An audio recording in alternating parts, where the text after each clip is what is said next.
Are you still having this spinning? Are you still feeling dizziness? If you close your eyes right now, do you feel like you're moving? Not right now, no. Okay, shake your head. Like 10 seconds.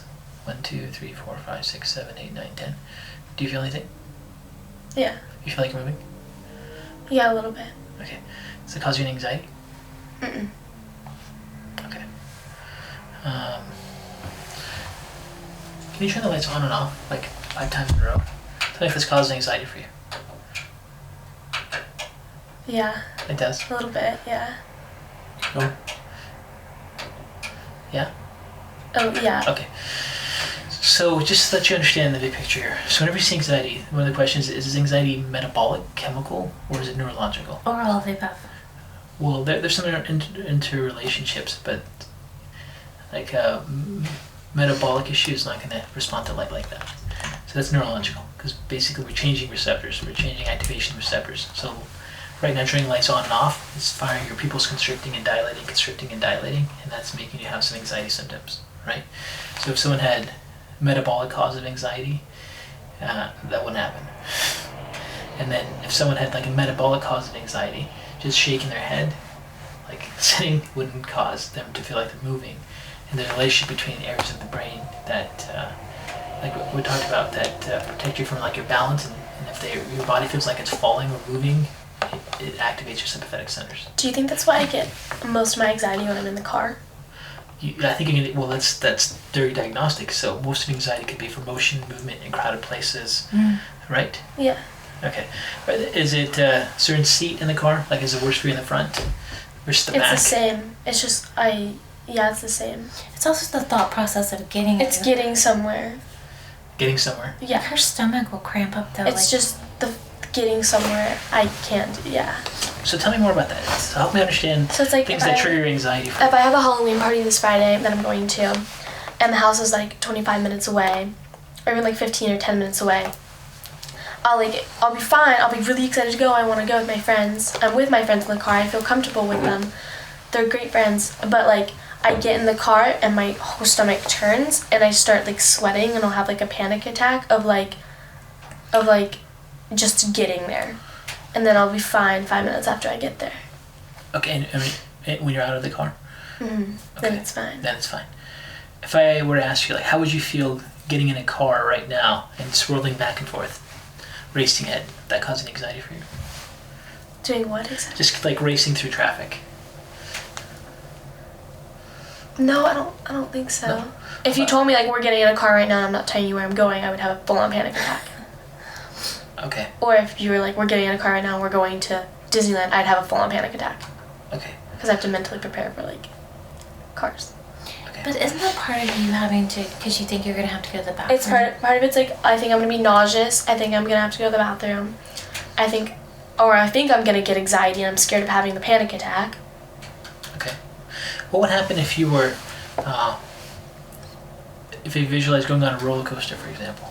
Let me go through some questions like related to visualizing movement first, and then see where it goes from there. So if you can picture yourself being on a roller coaster, did that cause any problem for you?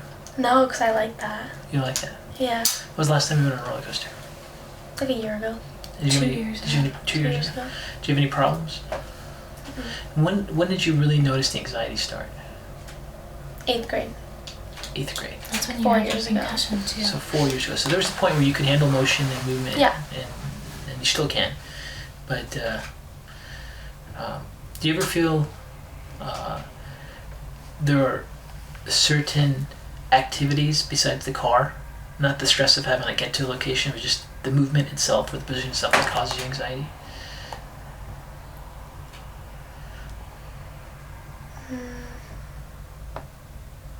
Not really.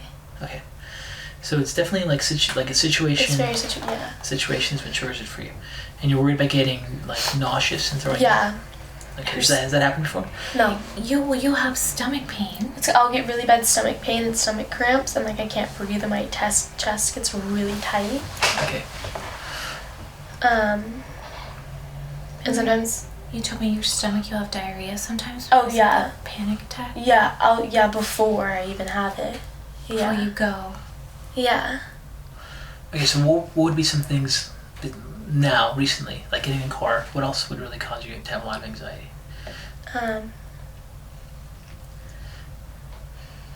What else do I talk to you? What else do I tell you about? More like events. Of just like events that are happening. A couple times your stomach did that before you performed in some musicals and things. Yeah. Your stomach would go in that burning sensation and Yeah. you would have a panic attack. Or before I went to homecoming. Yeah. Okay. All right. So. That's why as a mother I keep looking back on that chemical imbalance. There's a chemical balance. So every time. Let's just say there's some involvement of the cerebellum, right? Which, remember, thyroid antibodies can also attach to the cerebellum. They cross-react if they cause that pattern. There's going to be a release of stress hormones Yep. that are circulating, and then other things can just get much more And you go amplified. over the cliff, right? Yeah, Yeah. that's possible. Now, one of the things is when you had this test done here, this autoimmune reactivity test, you did have antibodies to the cerebellum. Did you know that? No, because they don't explain these things. Okay. So one of the things whenever we find autoimmunity is we go, where is the rest of it? Okay. So the lab has a reference range in yellow and a reference range in red. So like when you look at the reference range, they have a bell curve, and then there's like the middle of the bell curve, which is the mean, and then if you're 2 standard deviations at the very tip of it, that's in the red. But if you're 1 standard deviation away from it, that's the yellow. Okay. So that's Borderline? still considered positive. Oh, okay. Okay. Or some people call it borderline, but it's not really borderline because with the immune system, it's positive. Okay. Okay. And with autoantibodies, what they find is those 1 standard deviations are pretty much considered a positive test. Okay. Okay. So here we see cerebellar autoimmunity. So it may not just be TPO. So one of the questions that's always asked is when a person has, for example, we know Ella has Hashimoto's since age 11, right? So that's here. That's this TPO antibody that's there. And then with that TPO antibody, the question is where's the rest of the autoimmunity? And now we see it down here. Okay. Now alpha beta tubulin is a neurological target protein. So it's just another part of the nervous system that have that response. So we know the autoimmunity is now in the thyroid and it's also impacting the brain. Okay. And it's not just TPO by itself. Well, so relieved to know. Yeah. What are we looking at? What are we dealing with? Right. Yeah. So what we're going to do today is do a really thorough cerebellar exam. Great. And figure out what's going on with that. I also need to teach you what the symptoms of those Okay. dysfunctions are so you can monitor yourself. I want to see if things really flare up that pattern. And people that typically have these cerebellar patterns, they typically have anxiety activated by movement and motion. And first thing we need to do is when we do follow-up talks, is go shake your head for 10 seconds and see if you still feel like you're moving. Okay. Because that's not normal. Yeah. That lets you know that the cerebellum is imbalanced. Like, everyone that's going to shake their head is going to feel a little like disoriented For a second. for a second or two, but they're not going to feel like they're moving. Okay. Okay, so that's the key thing. And then what we really want to pay attention to also is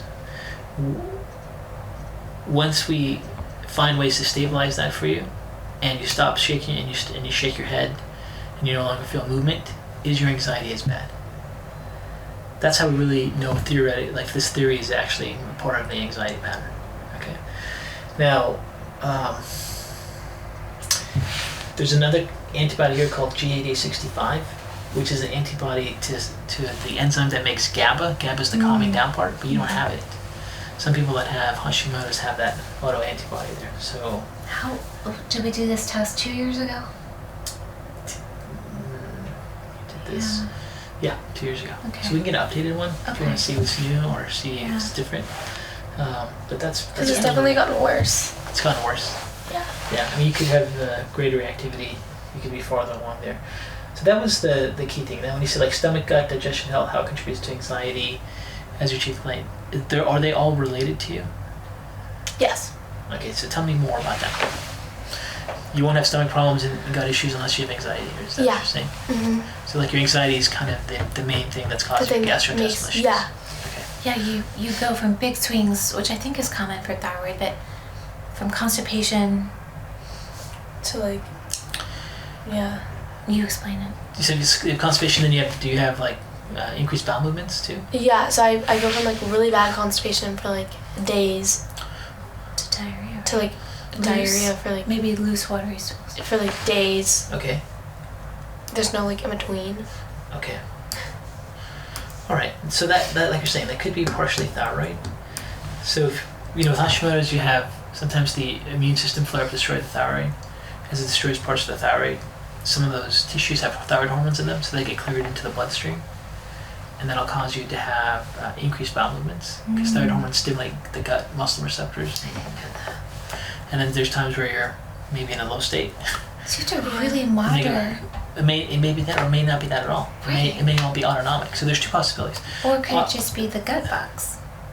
Could it just be gut bugs? Like she did have Citrobacter. It's possible, but not consistently like this. that. So dysautonomia is another reason. Dysautonomia is like the balance between your sympathetic and parasympathetic systems. So the parasympathetic system is the part of your digestive tract which you have healthy enzyme release, healthy digestion, healthy bowel movement. And So that's what we want, parasympathetic. But sympathetic shuts that all down. Which we tend to, Right. with the seesaw, we tend to be more Right. sympathetic. So if you go into sympathetic mode, all your blood flow from your gut goes to your muscles and goes to increase your heart rate. Oh, geez. It's like the fight or flight, right? Yeah, sure. So typically sympathetic is known as fight or flight, and parasympathetic is really feed and breed, really digestive function as well. So if you're having your sympathetic anxiety system flare up, that could be a reason why your gut is having some of these problems. Reacts. Okay. And if you notice that your gut symptoms are always related to your anxiety flares up, then it's like, okay, you don't have a gut issue that we wouldn't want to waste a lot of time on your gut issue.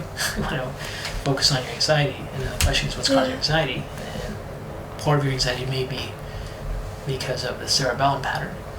That's very common in Hashimoto's. You have clearly the antibodies 2 years ago to that. And why do you have that? Well, it's autoimmune, so it goes back to autoimmune, but we have to kind of stabilize your autoimmune function and so forth. Okay. So those are the main things there. Now, if you look at this is the questionnaire form you filled out. There's a section here for the cerebellum. You don't have a lot of basic episodes of dizziness and disorientation. Yeah. Tell me about that more. Well, sometimes, okay, a lot of the time when I get up from a chair or like when I get up from bed or like I'll get really dizzy or walk downstairs, walk upstairs, or like sometimes I'll get like hit with just kind of like a dizzy spell, like out of nowhere. I'll just be standing and then I have to like put my head down or because I feel like I'll pass out. So that can kind of come randomly. Okay. Or like disorientation, like my eyes kind of converge sometimes, like when I read, like sometimes it's hard for me to focus on it because I can't exactly like. Okay. Goes in and out of vision. Okay. And when you feel these dizzy spells, you flex down? Yeah. And does that help you? Yes. Okay. So when you're falling forward, your eyes converge. Yeah. When you fall back, your eyes diverge. Okay. So when your vestibular system fires your system on its own, it's important to know, like, do you feel where you feel like you're moving and what kind of positions help you, right?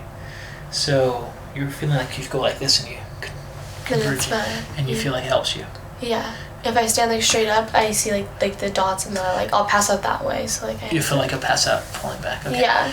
And my knees will lock, so I have to go forward. Okay. Now, how would you explain those episodes when you have those dizziness or rotations without using the word dizzy? Do you feel like you're moving? Do you feel like your body's moving? Do you feel like you're about to fall, unstable? Or do you feel lightheaded? I feel like I'm gonna black out. You feel like you're gonna black out? Yeah. So does the world just start to get smaller? Just like you start to get that. tunnel vision? Yeah. Okay. And do you get nausea when that happens? Yeah. Okay. After. Not during? Not during, after. And how long after? How long does it last afterwards? Like a few seconds. Like I can get really nauseous. Do you get any other symptoms? Does your gut function go down after that? No? That's not, yeah. Not during those dizziness episode Yeah. periods, okay. And during those dizziness episodes periods, do you notice things like ringing in the ear? I have a lot of ringing in the ears. It's randomly though, it's not during those periods. But like sometimes I'll just be sitting in class and it does that. I get actually frequently. Do you notice it in both ears or just one ear? Mostly it's the right ear, but sometimes it'll fluctuate. Okay. And how long do those episodes last for? It's like 2 minutes. 2 minutes, and then it goes away, and you're fine. I'm Okay. fine. All right. when you're sleeping in bed, do you ever feel like you're falling? Yeah, I feel like I'm moving, or I feel like my body's like drifting. And what side Floating. does it drift to? What? What side does it drift to?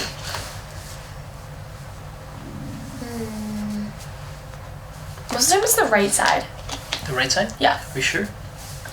Or you're not positive? No, I'm not positive, but like, I don't know. I'll think about it tonight when I lay in bed. So I'll like every night you have it? It's like a lot of the time when I'm really tired, like I'll lay in bed, and I do totally feel like I'm like just floating. So what we need to do is we need to make a list of symptoms we want to monitor. Okay. Okay? And then I'll organize this and put in your report and type it out. Okay, We want to make sure, great. but let's go to the list of symptoms. So there's some, so let me explain.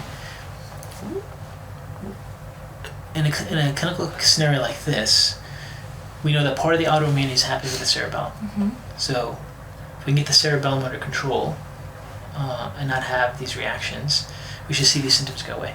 Then we want to see if these symptoms go away, does that change your anxiety patterns and panic attacks throughout the day? It's kind of working through it, but we want to start with the dizziness part first because we want to see if they're linked. Okay. So one of the things we're going to check regularly with you is head shake, like shaking your head for 10 seconds.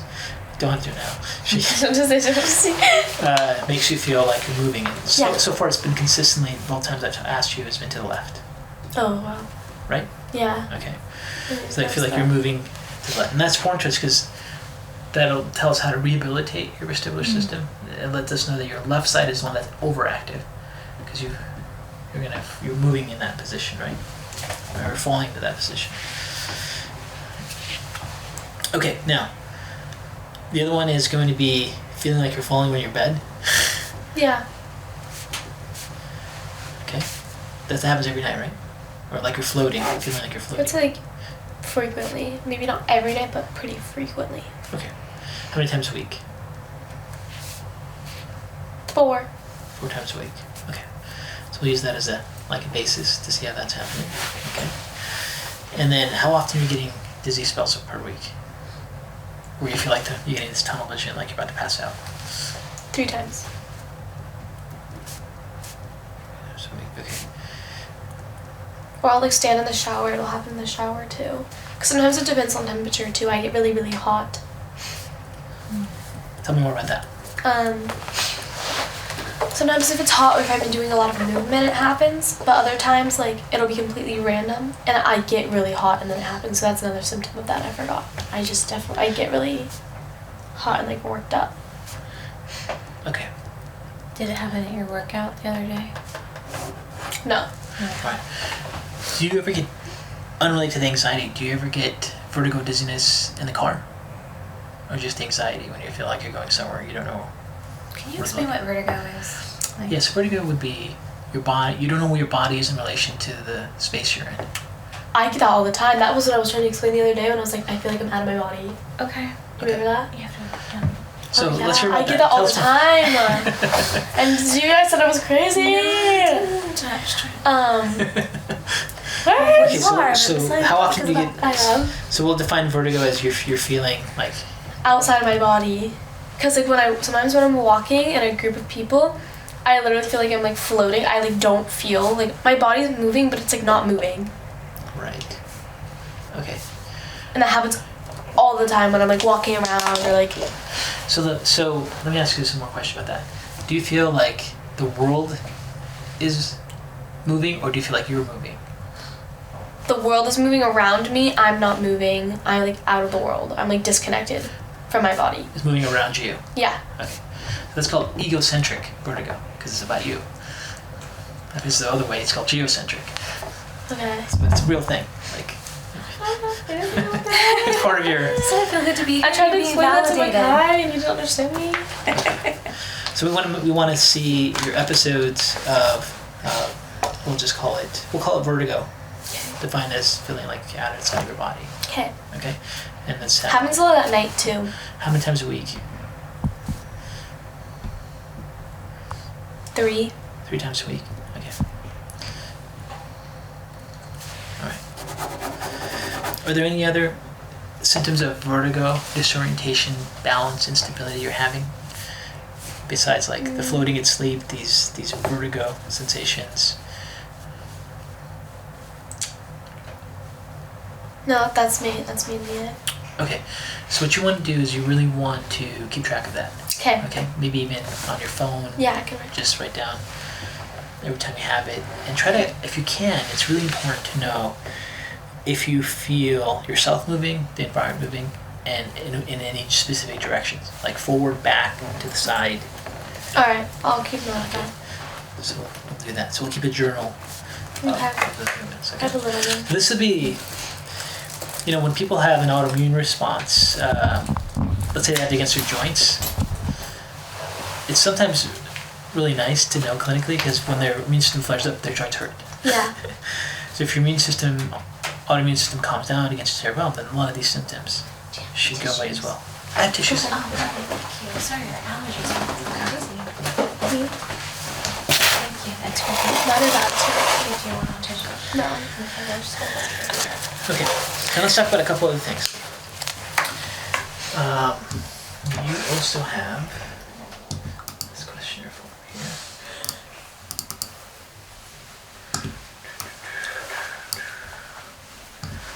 I'll minimize this one.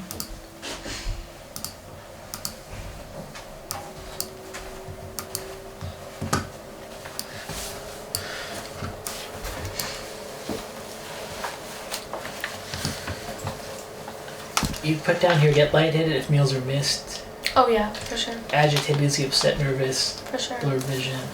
So these are signs like your blood sugar levels are dropping. Yeah. Okay, so let's talk about your diet and your blood sugar stability throughout the day. So let me ask you some questions first. How do you feel after you eat? You have 3 choices. Okay, choice 1, you feel tired and want to just pass out. Choice 2, you feel better, feel like you can focus, your function's coming back. Or 3, you don't notice anything. What about like throw up and die?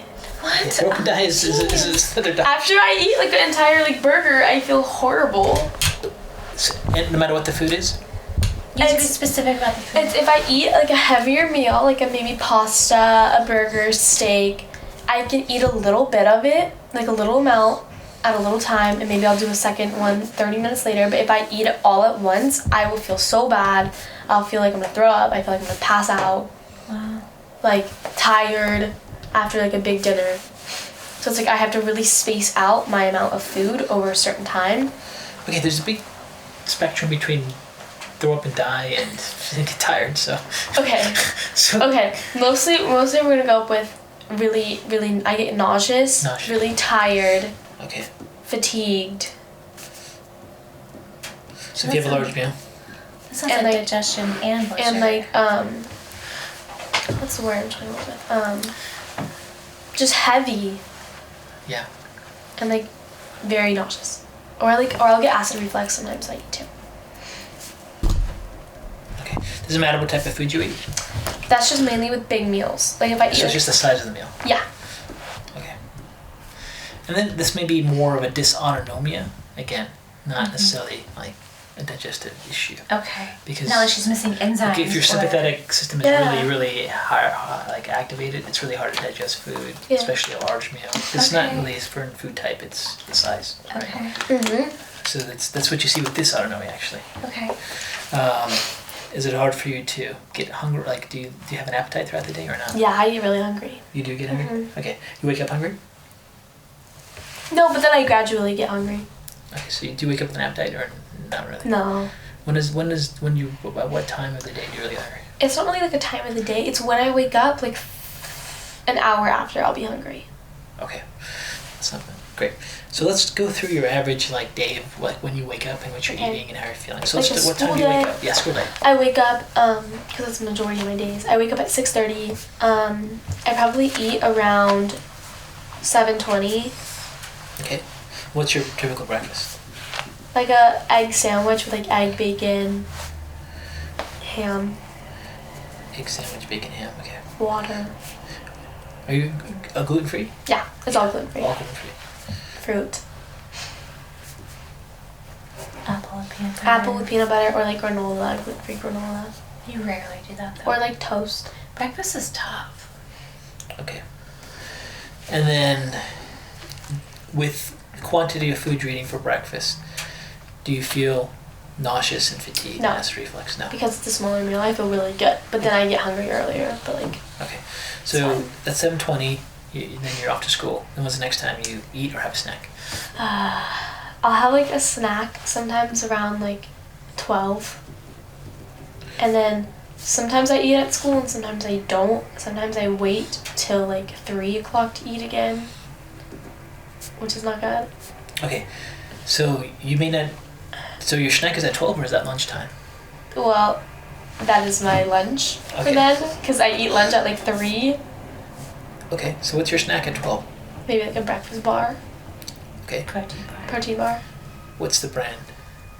Either like the one protein, that one, or Think Thin, Or the macro bar? or the Go Macro bar. Go macro. Go macro. Okay. And you said you missed your 12 o'clock snack. How many times a week? The majority of the week. Okay, so out of 5 days, 3 out of 5, 4 out of 5? 3. 3 out of 5. So you go all day without eating till after school? Till 3 o'clock most of the time, yeah. So what do you have at 3? Then I'll go get like a sandwich from like Mendocino Farms, like a salad, a Caesar salad, or like Okay. Chipotle. Okay.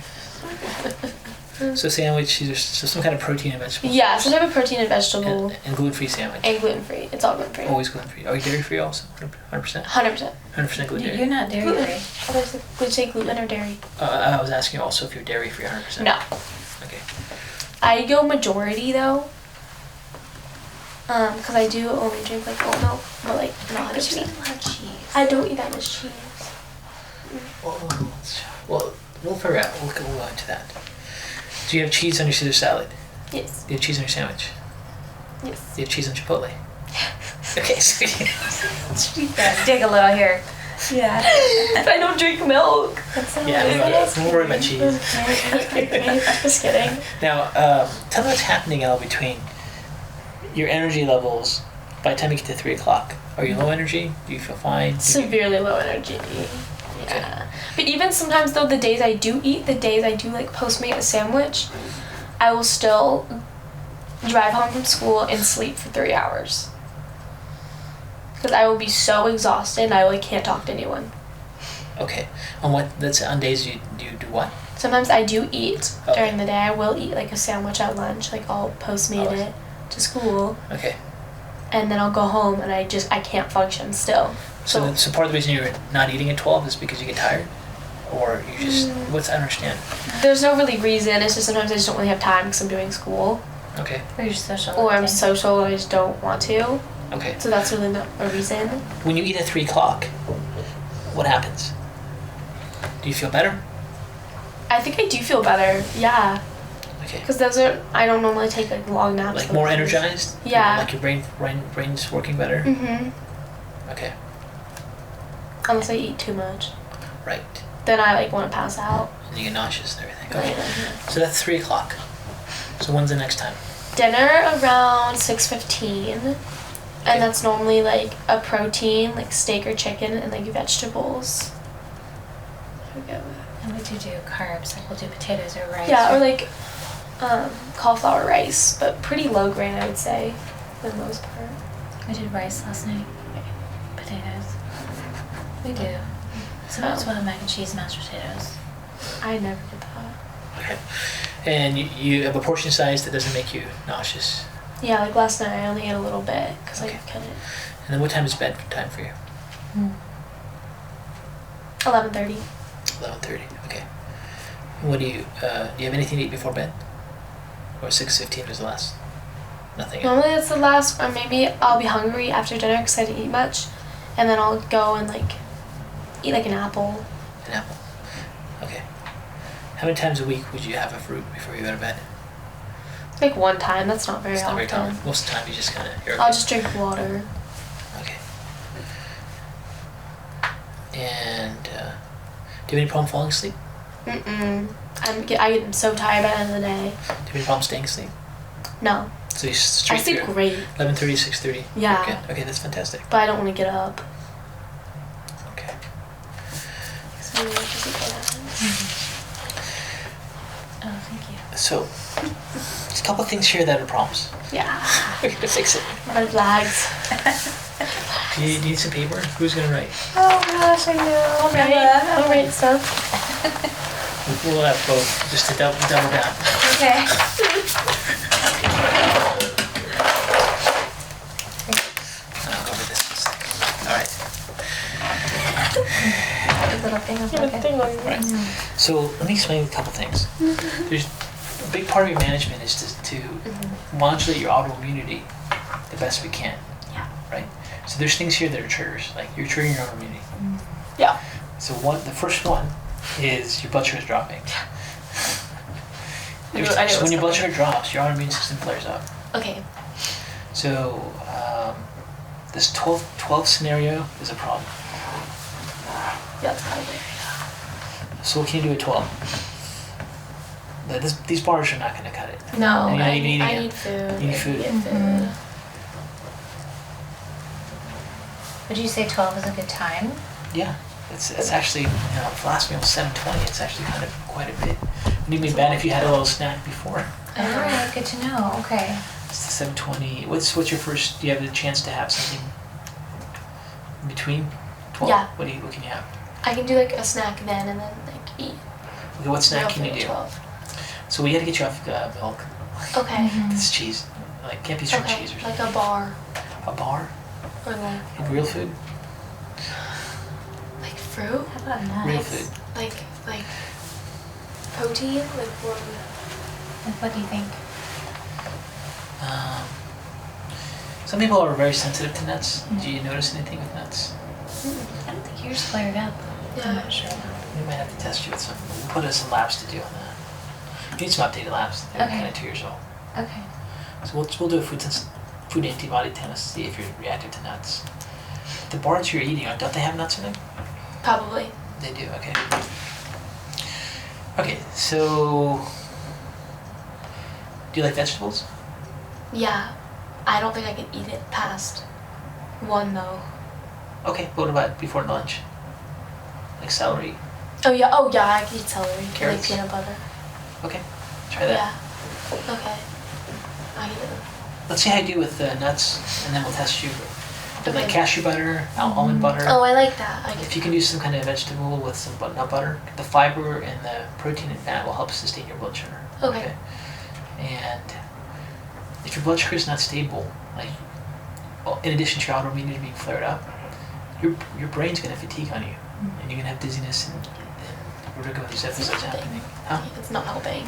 Yeah. What about with those protein drinks that you can get, like a healthy one? Yeah. You gotta limit what the protein is. Like whey protein's very immune reactive. Most of the protein, I think they're like pea protein. pea protein's really bad. Okay, great. Most of the protein powders are processed. They're isolates, and they tend to trigger autoimmune people. Okay, So let's clear it out. just stick with real food if you can. Okay. Celery, cashew, celery or carrots, Okay. almond butter, cashew butter.